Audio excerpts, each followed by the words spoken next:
I think in a year's time, Jack becomes eligible for Ireland. He wouldn't be eligible for France because he doesn't have any heritage there. But he does become eligible for Ireland in a year's time, and Tom Willis would become eligible for Ireland in 2.5 years' time. So, but I can't imagine that would happen. As well, haven't they? Right, let's talk about a big seismic bit of news in English rugby and French rugby. UBB are re-signing someone they had for a short period of time, but absolutely loved in that time, Tom Willis. Since he came back from Bordeaux, having gone there following the demise of Wasps, he has established himself as an England international, owner of a central contract, and for a lot of people, a significant part of the future success of this England team. So this is come as a little bit of a shock all round. There were rumours, now it's been confirmed.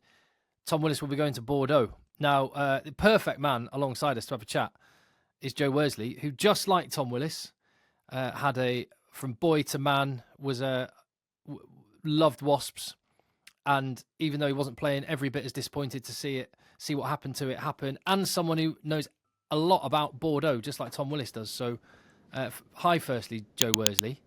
Hi. Can I just ask you to hold that mug again, because your massive hands with those tiny hotel mugs just look quite comical. So, have another swig of your brew. Mug. Thimble. Have a bit of your thimble of tea. It's not an espresso mug. It's a tea mug. But... Joe, what did you think when you saw this? A little bit surprised because I actually met with him when he's in Bordeaux.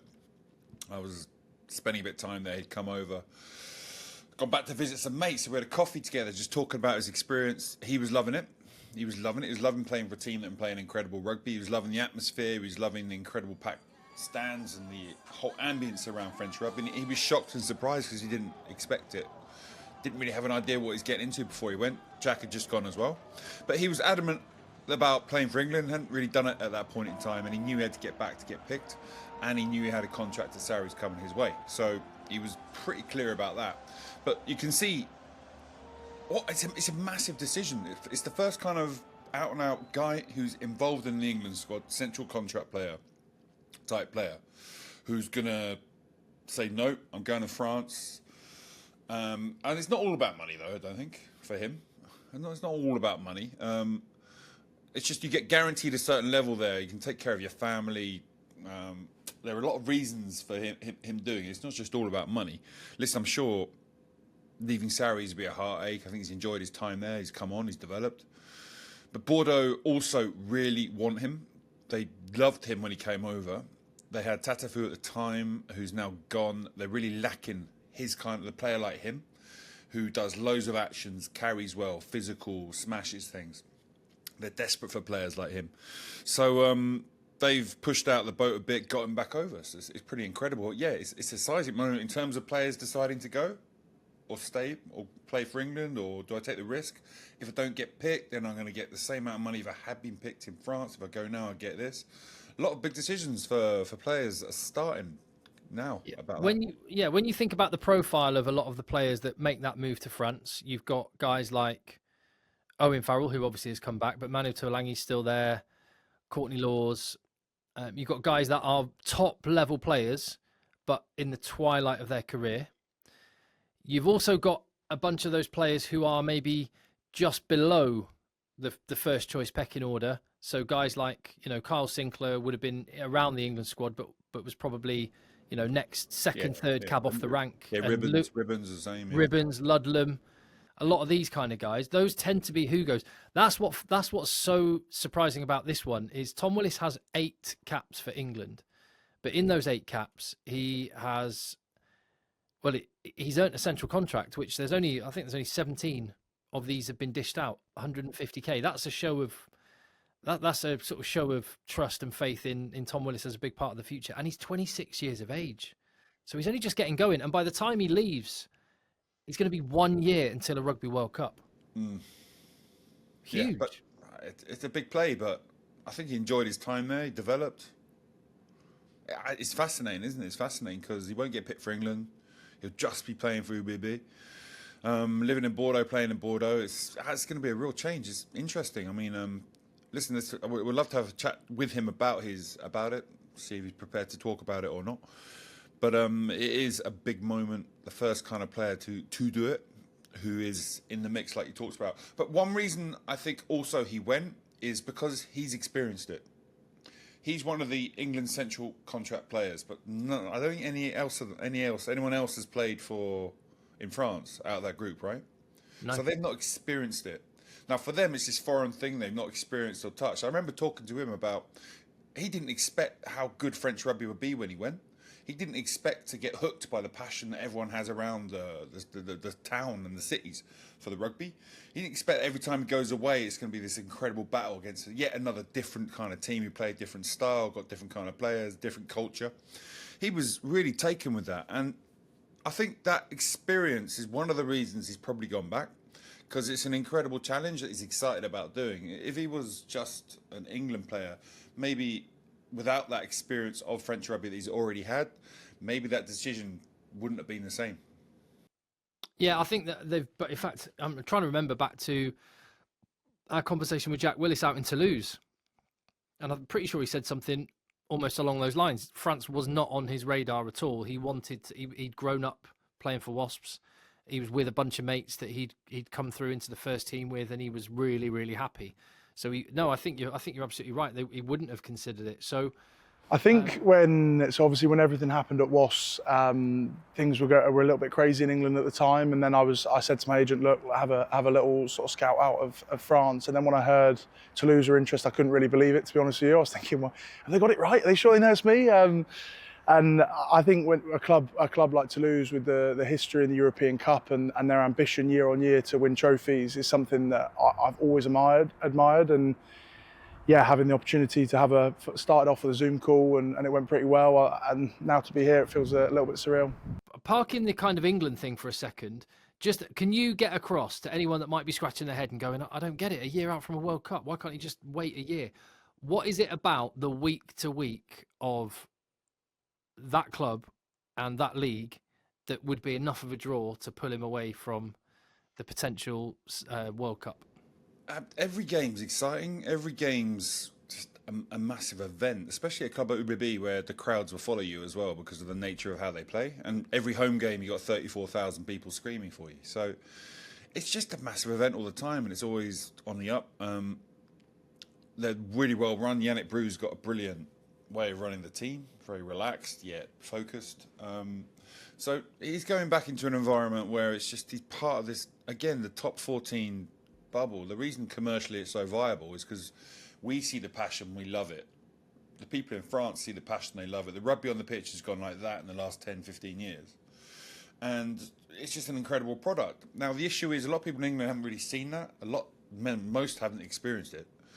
They've seen a bit of the rugby during the European Cup, but they haven't experienced the top 14 and that side of things. So he has, and he loved it so much, he's prepared to park those England ambitions and go back to it.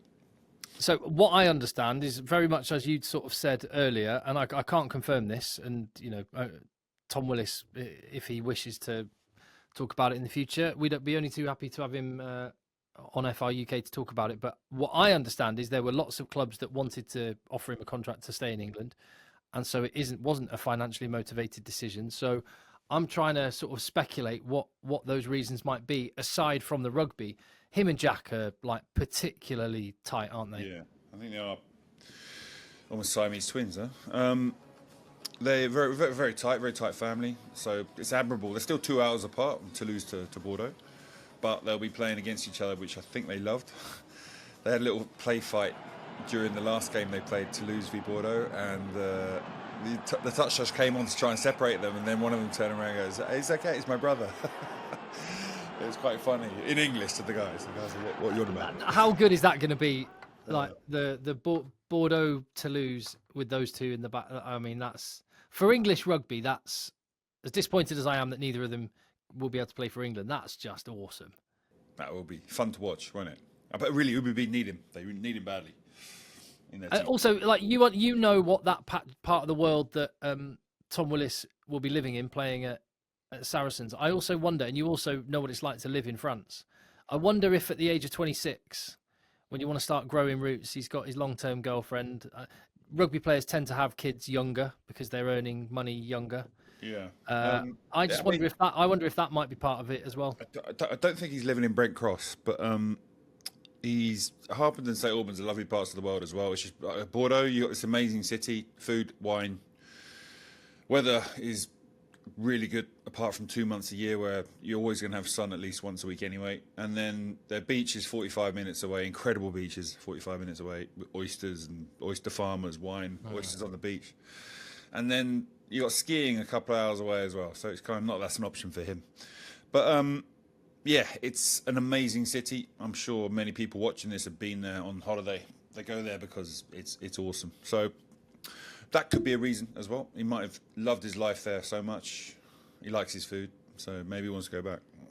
I mean, at 26 years of age, it's not inconceivable he could go away, get much, much better, and 2031 still be kind of cooking and ready to come back and play for England. I hope we get to see. I'd love to see the pair of them playing for England, obviously. But what did that short stint in French rugby do for his rugby?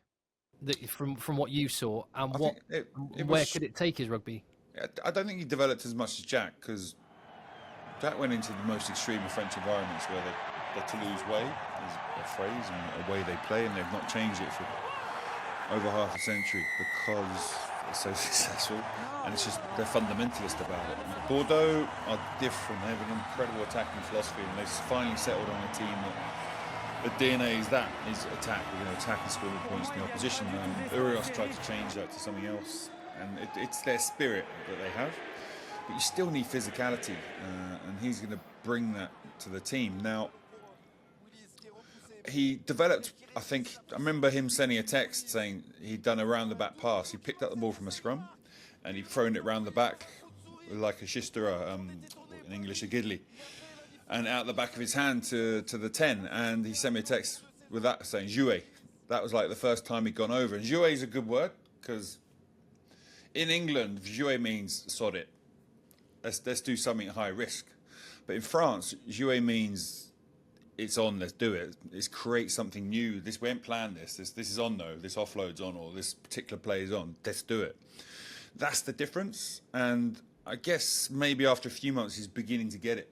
But still, I think in his mind, like, from me doing out the back pass from number 8, he probably wouldn't be doing that for Saracens. But he had no fear about doing it in that environment, because he's gone into an environment where that's acceptable. People, if you can do it, do it. So that's also a big difference. It's Jack Willis felt it in Toulouse. In training, the rules are the same. The contact rules are the same. It's not full on, but it's kind of body in front, stopping, body checking. But there in Toulouse, anytime there was no body in front and they got an arm out, boom, offload, gone. Whereas in Wasps, it would have been down on the floor, recycle, ruck, 3 seconds, everyone get their shape. That's the big difference. And that environmental change can really develop you as a player and get you, if you're diving into an environment where everyone does it, you develop very quickly. And I'm sure we'll see Tom develop like Jack has. Just one final thing, which could be quite a funny move. I cannot imagine this would happen, but I think in a year's time, Jack becomes eligible for Ireland. He wouldn't be eligible for France because he doesn't have any heritage there. But he does become eligible for Ireland in a year's time, and Tom Willis would become eligible for Ireland in 2.5 years' time. So, but I can't imagine that would happen. They've got a foreign player rule as well, haven't they? Pardon? They've got a foreign player rule, haven't they? Yeah, but they do have a foreign player rule. So that's what I'm saying. Ireland have got about a year to work out if they want to do something that would be actually quite funny. Oh man! Just to spite England. So we'll see. So maybe Jack Willis will be playing at the next World Cup. We never know. Right, Joe. Thank you very much. We're also going to cover off the top 14. So make sure you check that one in your feed. It'll be there as well. Give the video a thumbs up. Subscribe to the channel. Make sure you watch us for more Pro de Deux rugby every single week. This week we're at Valence, our first trip to Valence, Joe, for the visit of Argennes, which should be a belter. So subscribe to the channel. We'll see you for live rugby Thursday night. And see you on the next one.